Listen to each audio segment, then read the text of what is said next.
যাত্রা চলতেছে। ওই শয়তান বলে, এ বিবি হাওয়া, জান্নাতের মধ্যে তুমি থাকো, সমস্ত কিছুর খাবার কি তুমি পেয়েছো? বিবি হাওয়া বলেন, হ্যাঁ, জান্নাতের মধ্যে কোনো কিছুর অভাব নাই। জোরে বলুন সুবহানাল্লাহ।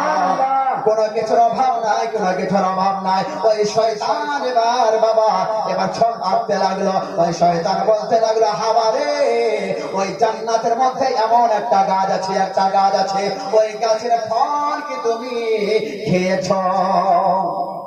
বিবি হাওয়া বলতে লাগলেন, ওই ফলটা খাওয়ার তো দূরের কথা, মহান রব্বুল আলামিন বলেছেন, এ বিবি হাওয়া, এ আদম, ওই জান্নাতের মধ্যে একটা গাছ আছে, ওই গাছটার নিকটে তুমি যাবা না। জোরে বলুন সুবহানাল্লাহ। ওই গাছটার নিকটে তুমি যাবা না। শয়তান বলতে লাগলো,